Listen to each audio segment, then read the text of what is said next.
in straight sets in a stunning upset in the U.S. Open final.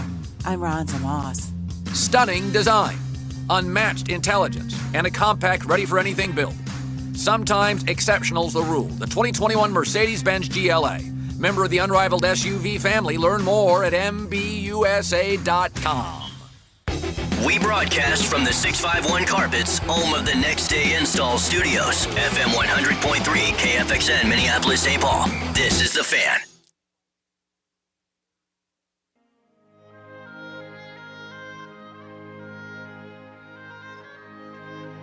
Good morning, everybody. I know. The Vikings lost game 1. I know. Didn't look good. Didn't feel good. I know you feel like... I hate them all. I know. I know you feel like you hate them all sometimes. I know that a lot of times you're looking at the television and you scream, I will be a son of a bitch! I know. Whoa. I know. And I know. Sometimes you think of a player or a coach and you go, He is the biggest goddamn asshole in the world. Wow. The third part's not perfectly edited, but it's close enough. It's close. Close enough. But then you turn on the Power Trip Morning Show on a Monday morning, and you hear not only CJ Ham every Monday at 7:40, just like you hear Adam Thielen every Friday at 7:40, you hear the great Ben Leber. Hi, Ben. Good morning, guys. How are you? You sound better than you did a minute ago. Yeah, it kind of comes and goes. Yeah. Oh, Yeah. What happened? I don't know. Must have been that wild orgy that I had in Cincinnati, so that's probably part of it. Yeah, Who was but there? I was there too, and I feel fine. Yeah. I know, but you weren't in that back corner. I Yeah. kind of snuck back in that back I corner. saw you back there. Yeah, I saw I can't even verbally say what happened back there. Can you verbally tell me, did you guys, obviously you're home, did you make your flight? Yeah, we made the flight. Yeah, what a clump that whole thing is. Holy moly, dude. Geez. I think everybody made their flights. Greg and I were on Delta. A group of people were on Sun Country. I think we all made it. They had the direct flight back home. We had to connect through Detroit, but nevertheless, we did end up making it, so no worries. It was going to be close. I think one of the flights left at 7, and we literally left the stadium at 6. Yeah, I know. Well, we were a little stressed about that, and Greg actually had to check in a bag, and that there's that whole time frame where you have to get there early enough to check a bag.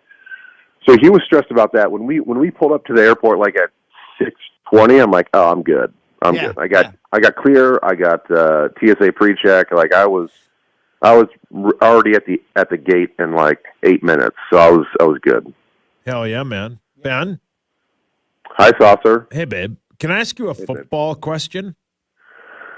I don't know. I suppose. Maybe we should take some callers. Should we take callers and see if you can ask this question? No. The callers hate me. Who played worse on the offensive line yesterday out of the 5 of them? I think Ezra played the worst. Not only did he have, he was involved in a lot of penalties. I just saw him falling off a lot of blocks in the run game. I saw him just sort of getting pushed around and out-physicaled in pass rush. To me, it didn't look like Bradbury had a great game either.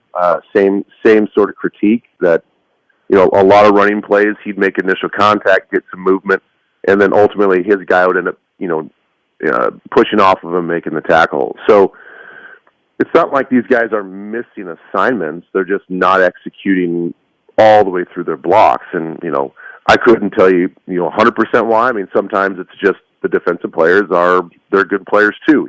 They're trained to hit and use their hand, get off and create separation. But, you can't have it time and time again throughout the game. So I thought those 2 guys specifically stood out to me. Rashad had a terrible first half, but then a much better second half. I thought Hendrickson was going to sort of set him up. He had set him up with all the inside moves in the first half and drew a bunch of penalties on Rashad. Rashad comes out of the locker room at halftime, seemingly looked like he had an IV put in his arm because he was probably dehydrated, and I thought, oh, here we go. Like, Hendrickson's now going to set up his outside speed stuff, and he's not going to be able to kick back and get there with quickness, and he did. So, it was kind of surprising that Rashad actually had a better second half than a first half. Ben, how do you explain the two reviews that did not go the Vikings' way? I mean, the first one, obviously in hindsight, it's like, well, did it really matter? Not really. I mean, you could look at it from the time angle, like, well, at the end of the game, every second was going to matter, and you didn't have to run another play for Dalvin to score. But that one, to me, I think it was missed. But I could see how they'd say, well, it's inconclusive. We don't have enough evidence to overturn the call on the field. The Dalvin one, we saw it on the Jumbotron. I was standing next to Brzezinski and some of the front office people, and we're all standing there like, you can see the ball still in his right arm, and you can see his hips and his butt make contact with the ground. We're like, that's it. Like, that's the angle. They actually froze it on the Jumbotron, that specific look, and we thought it was taking so long because they're probably trying to get the time right, the ball placement right, all those particulars out of the way, and then they come to this and they come out of break and say, no, the call stands, and the whole sidelines went berserk. Yeah, but explain this to me, because I still haven't had anybody break this down for me. Why does every NFL game not have goal line cams? Back to the Jefferson one for a second.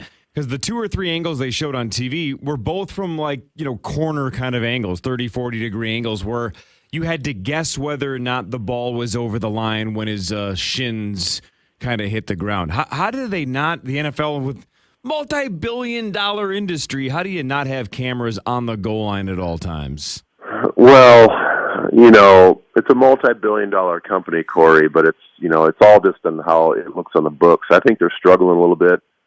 I don't think they can afford cameras in the end zone. Ooh, interesting.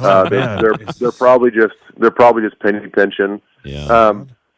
That I don't know. I mean, obviously they can't afford it. They can. It would take away all this stuff that we're talking about now. And really, if they want to say it's the integrity of the game, well, that's getting the right calls, the integrity of the game. So why not outfit every stadium and every pylon with the technology to do that? Ben, with this offensive line going forward, obviously we saw a lot of penalties. We saw a lot of bad things out of them. How, going forward, did they slow a team down like the Cardinals with Chandler Jones?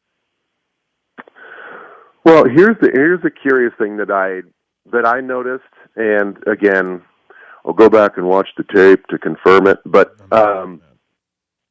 why didn't we move the pocket? I mean, this is an offense, and I understand that Clint has his own personality, but this offense has been pretty darn successful the last 2 years under a system in which you use the pocket movement to throw everybody off. And by and large, it works, especially with play action. We didn't do much of that at all. It's these 3-step, 5-step straight dropbacks in the pocket.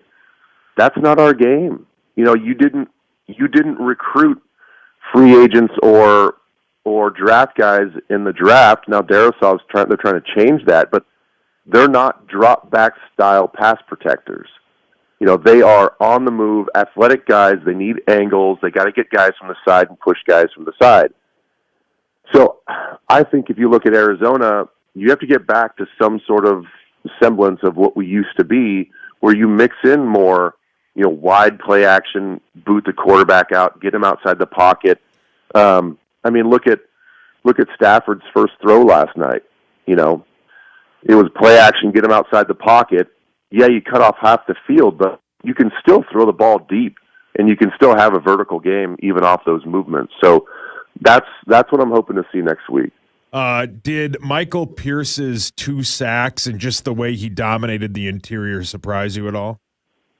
It did surprise me. I mean, he wasn't known as a pass rusher. Now, we heard all offseason, and I even talked to him in one of my preseason interviews about his his desire to rush the passer more, Andre Patterson telling him privately, don't let anybody limit you and tell you that you're not a pass rusher. So he empowered him to go out there and work on being a pass rusher, and it seems to work. It's amazing to see this guy with this huge belly and big butt, push a guy at field, and all of a sudden he uses like this sneaky fast swim move to get around guys. Like it was impressive, and the fact that we can leave him out there on third downs and passing situations, that's just going to help this defense out even more.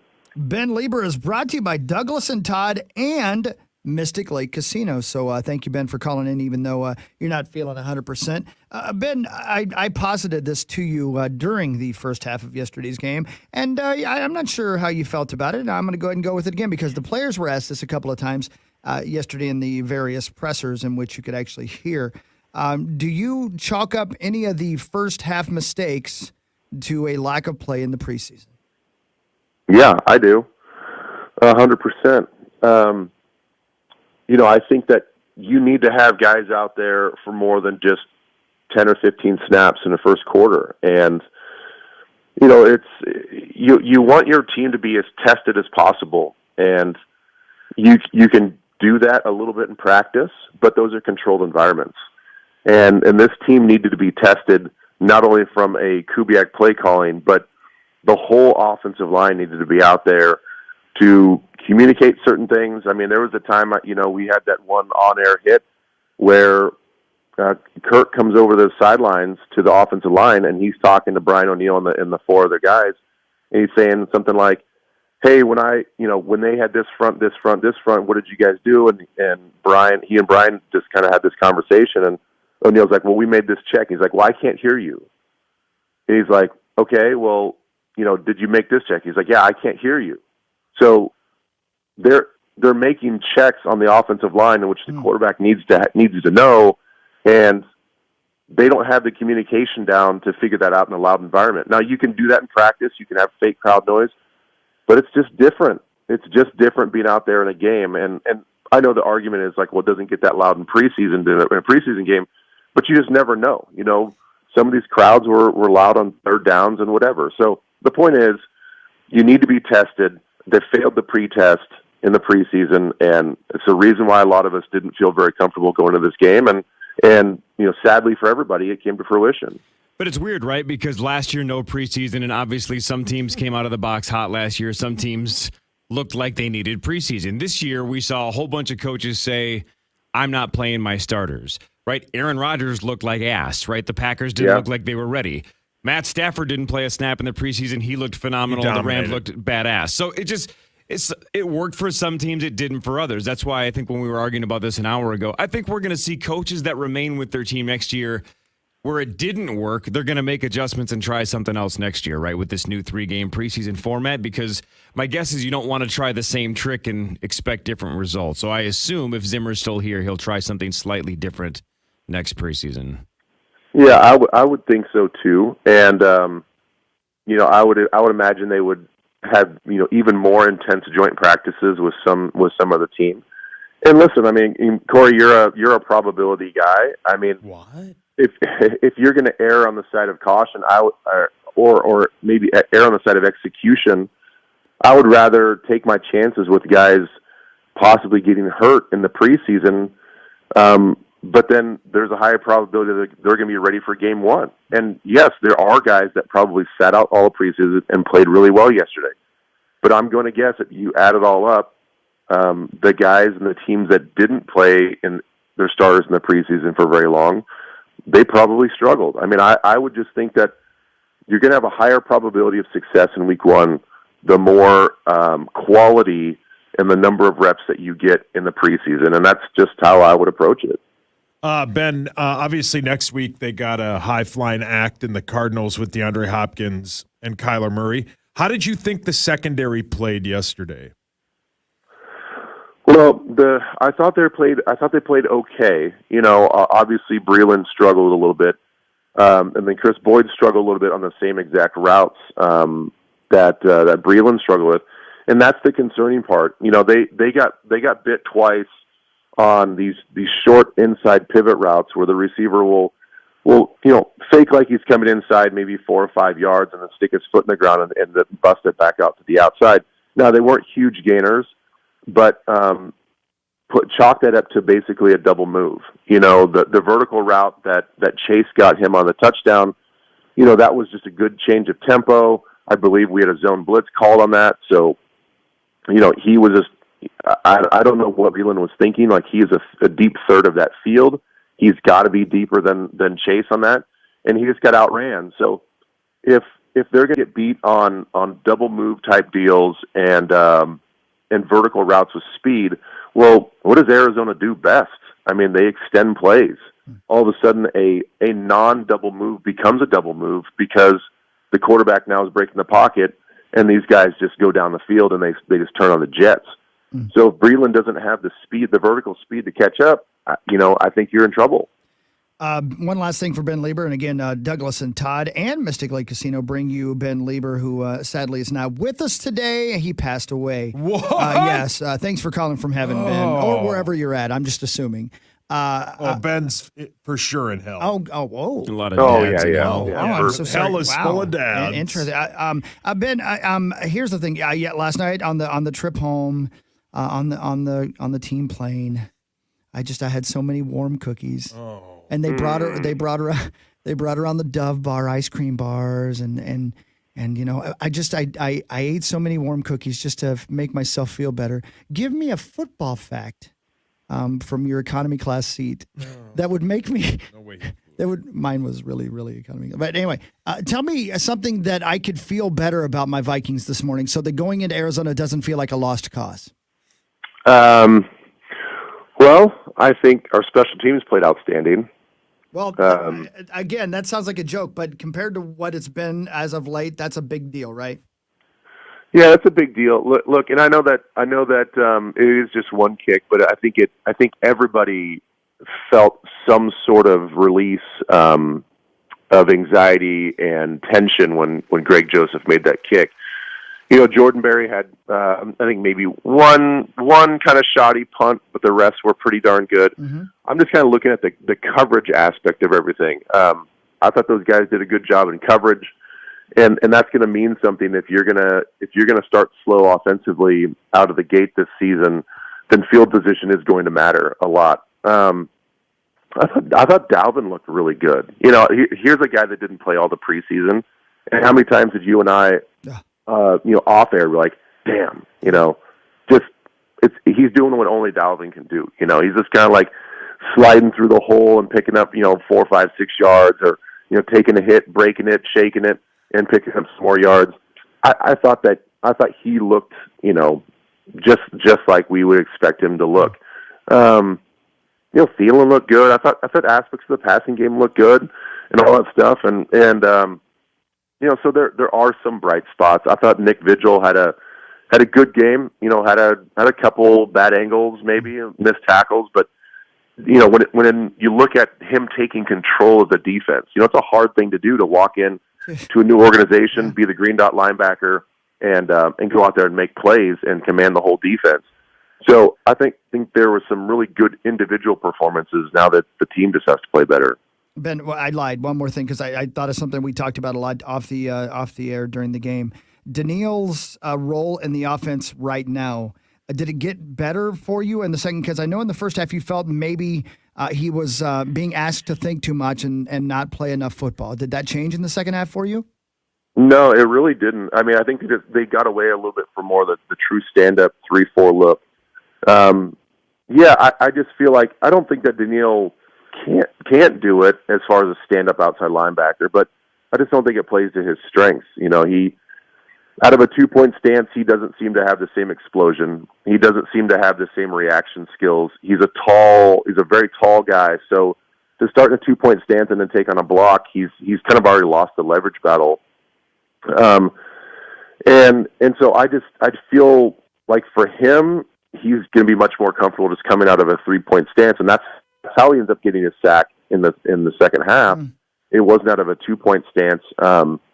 So I think there's some tweaking with that look. I'm not saying that look is bad. I just think that for a guy like Daniil, I'd like to see him with his hand on the ground as much as possible and just reacting and not thinking so much about his responsibilities as a stand-up outside linebacker that may have perimeter control a little bit more than he did as just a hand-on-the-ground defensive end. You're an American treasure. Thank you, Ben. Love you. Love you guys. We'll see you Thursday. Bye-bye. Ben. Leber. Follow him on Twitter at Nacho Leber. More of the Power Trip Morning Show after this, Sauce. Hey, man, meet Sauce here for my great friends at Open Door and opendoor.com/myoffer. It's the best.